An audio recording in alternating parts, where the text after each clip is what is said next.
Halo, halo Romo dan teman-teman semuanya. Perkenalkan kami dari kelompok Random Forest. Di sini kami akan mempresentasikan hasil diskusi kami. Sebelum itu perkenalkan, nama saya Valerie Fideremanus dengan NIM 144.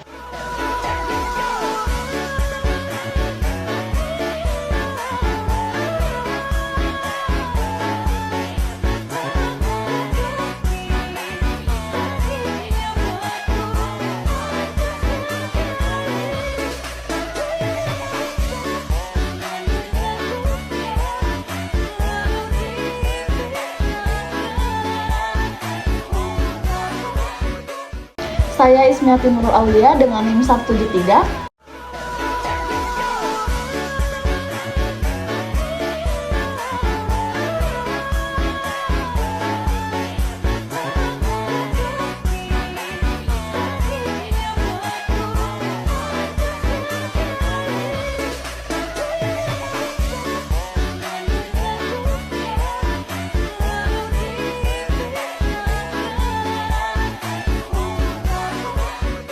Saya Ivan Walita Mukti dengan NIM 131.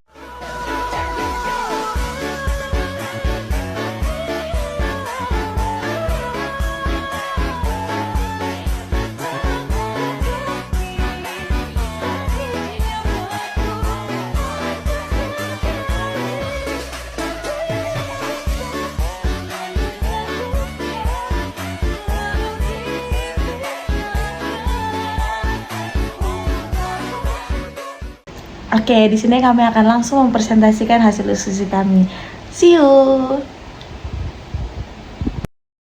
Pada video ini kami memaparkan sebuah studi sederhana mengenai prediksi diabetes dengan menggunakan algoritma random forest.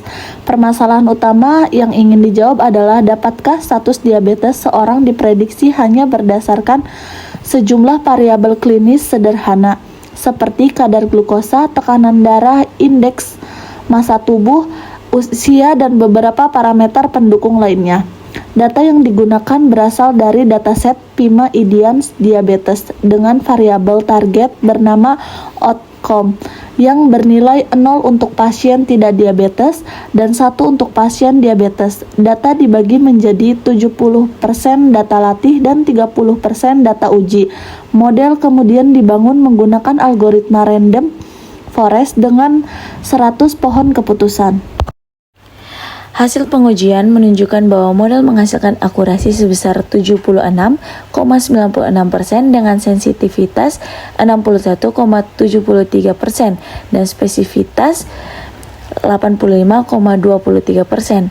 Hal ini menunjukkan bahwa model cukup baik secara keseluruhan, khususnya dalam mengenali pasien yang tidak menderita diabetes. Meskipun masih terdapat sejumlah kasus diabetes yang belum terdeteksi dengan optimal, analisis future importance juga menghasilkan bahwa variabel yang paling berpengaruh terhadap prediksi adalah glukose, diikuti dengan BMI dan age yang sejalan dengan pengetahuan klinis mengenai faktor risiko diabetes.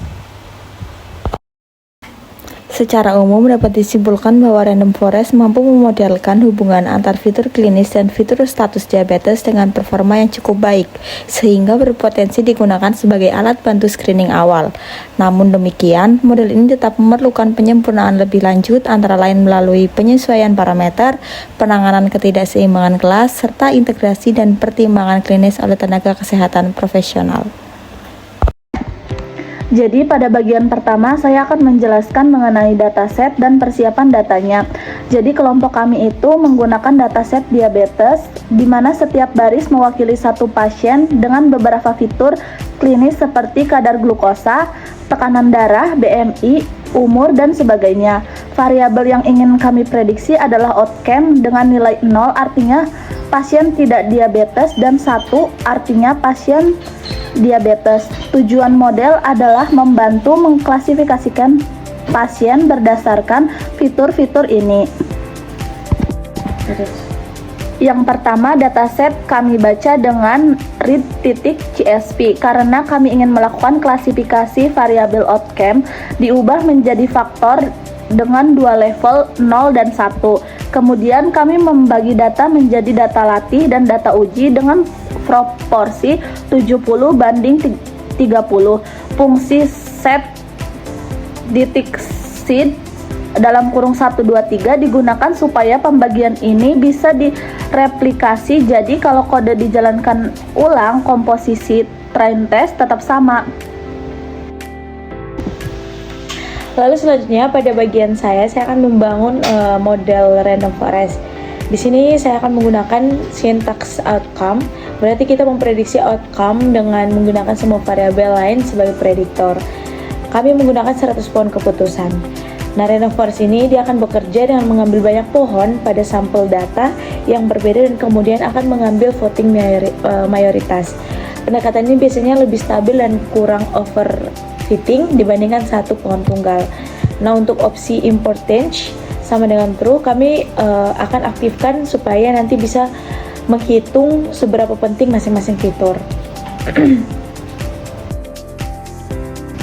Nah, setelah model dilatih itu kami akan menggunakan fungsi predict untuk memprediksi kelas pada data uji. Nah, hasil prediksi ini kemudian akan dibandingkan dengan label aktual menggunakan table sehingga terbentuk confusion matrix. Nah, dari confusion matrix ini kita bisa lihat berapa banyak pasien yang diklasifikasikan benar maupun salah pada masing-masing kelas. Misalnya true positif, false negatif, dan seterusnya. Confusion matrix inilah dasar untuk menghitung metrik evaluasi berikutnya. Jadi di sini kita ada rumus untuk akurasi, terus ada rumus proporsi semua prediksi yang benar, terus ada seberapa baik model menangkap pasien yang benar-benar diabetes sama yang tidak diabetes. Nah, sensitivitas tinggi ini penting agar sedikit pasien diabetes yang lolos. Terus kalau spesifitas yang tinggi penting supaya tidak terlalu banyak orang sehat yang salah diklasifikasikan sebagai diabetes.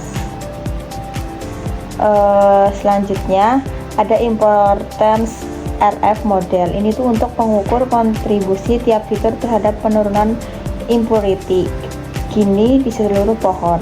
Nah, min decrease Gini itu fiturnya penting dalam pemisahan kelas. Ada juga grafik batang horizontal yang memperlihatkan urutan fitur dari paling penting ke yang paling rendah.